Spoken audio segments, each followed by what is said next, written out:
ተራው የነሱ ነው ማለት ነው። እነሱ የሚሰቃዩበት ጊዜ እንጂ ሰላም የምትሰቃይበት ጊዜ አይደለም። ሰላም ነፃ የምትወጣበት ጊዜ ነው ማለት ነው። ብሌን የምትሆን እናቷን የምታገኝበት ጊዜ ላይ ደርሳለች። ከዚህ በፊት እንግዲህ ብሌን እዛ ቤት የቤት ሰራተኛ ሆና እየተሰደበች እየተንቋሸሸች ብዙ ዋጋ እየከፈለች ኑራለች። ነገር ግን አሁን ላይ በስተመጨረሻ የራሷ እናት ጋር ሆና በሰላም ሌላ ሰራተኛ ተቀጥሮላት የምትኖር ነው የምትሆነው ማለት ነው። እንግዲህ እሷ የራሷን ህይወት የራሷን ትዳር ልትመሰርት ነው። ደስታ እንግዲህ ሲመጣ አንዴ ሰብሰብ ብሎ ይመጣል። ይሄ ደግሞ እጅጉን በጣም የሚያስደስት ነገር ነው ማለት ነው። ሰላምን ብትሆን ለአንዴና ለመጨረሻ ጊዜ ሲያስጨንቃት የነበረውን ህሊናዋን ሲወቅሳት የነበረውን በኃይሉን ጉዳይ የአልማዝን ጉዳይ ተወጥታለች ማለት ነው። አልማዝ እንግዲህ በራሷ ጊዜ መታ ሁሉንም ነገር አፈራርጣላታለች። ይሄ ደግሞ አልማዝ በሰላም ትኖራለች፣ በኃይሉም ወደ ቅሊንጦ ይገባል። ሰላምም ደግሞ ከህሊና ወቀሳ ደህና ትሆናለች ማለት ነው። ምክንያቱም ሰው ሳትገድል ነፍሰ ገዳይ ሆንኩኝ እያለይ በራሷ ላይ ስትጨነቅ ነበረ፣ በጣም ስታዝን ነበረ። አሁን ግን በስተመጨረሻ እንግዲህ እውነት ሁሌም ቢሆን እውነት ነውና በኃይሉ ሀሳብና እቅዱ አልተሳካለትም ማለት ነው። የሰው ገንዘብ ለመብላት ደፋ ቀና ሲል ነበረ፣ ግን ያ የማይሆን ነገር ሆኖ ተገኝቷል ማለት ነው። የሰው ገንዘብ ያው የሰው ገንዘብ ነው። የዋሆች ሁሌም ቢሆን አሸናፊዎች ነው የሚሆኑት። ሰላም በጣም ስትጨናነቅ ነበረ። ለእንደዚህ አይነት ወንድም አለኝ ብዬም እንኳን አልልም።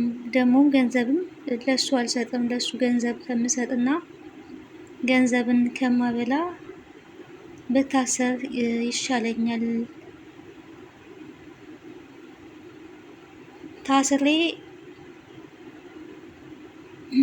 ታስሬ ከዛ የአልማዝ ነፍስን በሰላም ብታርፍ የተሻለ ነው ብላለች። እንግዲህ እንደዚህ ነው ስትል የነበረው።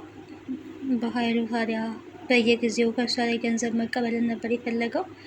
እሱ እንዳሰበው እንግዲህ ምንም የተሳካለት ነገር የለም፣ ምንም የሆነ ነገርም የለም ማለት ነው። ሰው እንግዲህ አንዳንድ ጊዜ ያስባል፣ አንዳንድ ጊዜ እያሰበ ሁላ ደግሞ ይሳካል ማለት አይደለም። ተንኮል ነገሮች ያው የመሳካት እድላቸው የዛን ያህል አይደለም ማለት ነው። ደግሞ ተንኮል መሳካትምም የለበትም። ተንኮል ለምን አልተሳካም ብለን ልንናገር እንኳን አንችልም። መሳካትም የለበትም። ያው ተንኮል ስለሆነ ማለት ነው። እና ተንኮለኛ ሰዎች እንግዲህ በራሳቸው ጊዜ የራሳቸውን የእጃቸውን እያገኙ ይሄዳሉ ማለት ነው። ንጹሐን ደግሞ ነፃ ሆነው በሰላም ይኖራሉ። ስለዚህ ከተንኮል ደግነትን መላመዱ፣ ደግነትን መላበሱ የተሻለ ነው ብዬ አስባለሁ። የኃይሉና የቃል መጨረሻ እንግዲህ ውርደት፣ ቅሌት ሆኗል ማለት ነው። ቃልም በዚህ ልክ እንግዲህ በእናቷም ጭምር ነው የተዋረደችው። ይህንን ሁሉ ውርደት ታዲያ ያመጣችው በራሷ ጊዜ እንጂ ማንም አስገድዷት ማንም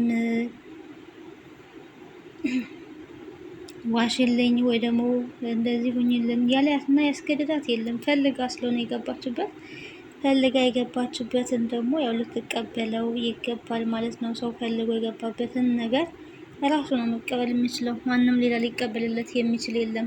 በራሷ ደግሞ ተጠያቂ የምትሆነውም ራሷ ናት ማለት ነው። ሌላ ማንም ተጠያቂ ሊሆንላት አይችልም።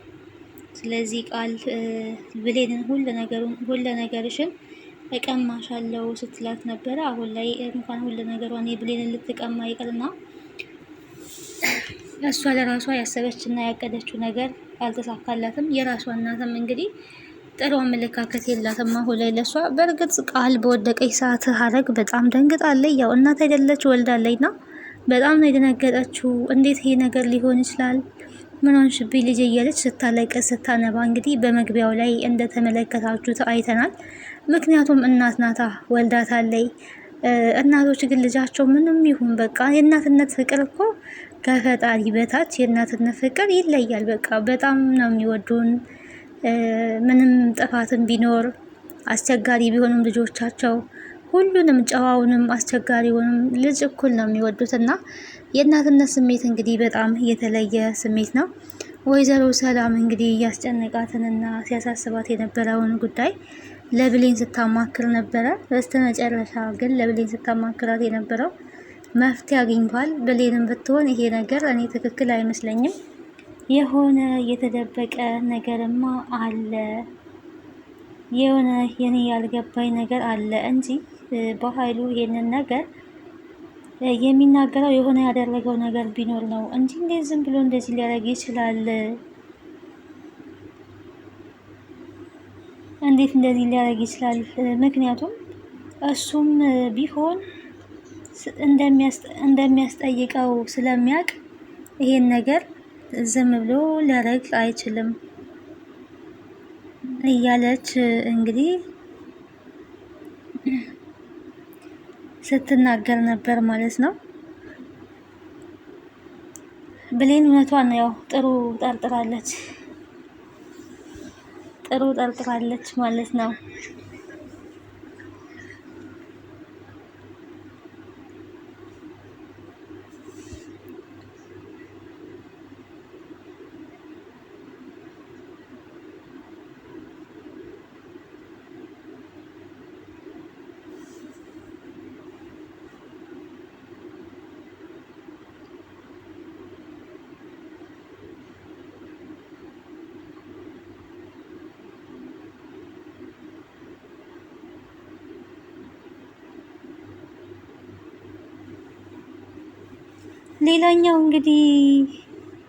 ሌላኛው እንግዲህ የዳግም ጓደኛ እንግዲህ የዳግምን መሲ ለመበቀል እሱም ደግሞ የዳግም መሲ እንግዲህ እንደምናውቀው የራቀ ከሩቅ የመጣ አይደለም፣ ሳሚ ነው እንደምናውቀው እና እሱን ለመበቀል ወዲያና ወዲህ እያለ ይገኛል ማለት ነው።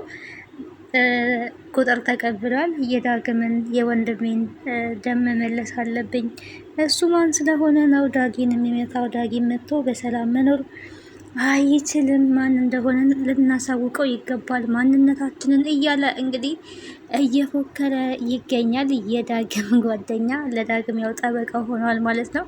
ጓደኝነት እንግዲህ እንደዚህ ነው፣ እስከ ጥግ ድረስ ነው ማለት ነው።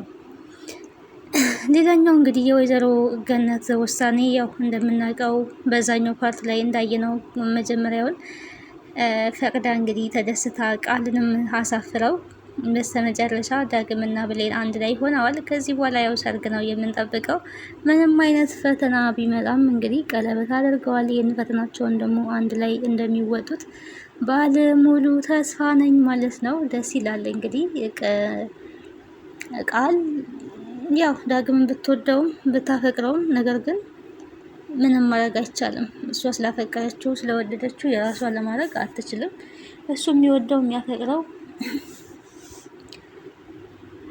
ብሌንን ነው ማለት ነው። ስለዚህ ሁለት የተለያየ ነገር ነው እዚህ ጋር የሆነው ማለት ነው። የተለያየ ነገር ሆኗል። ምክንያቱም ብሌንን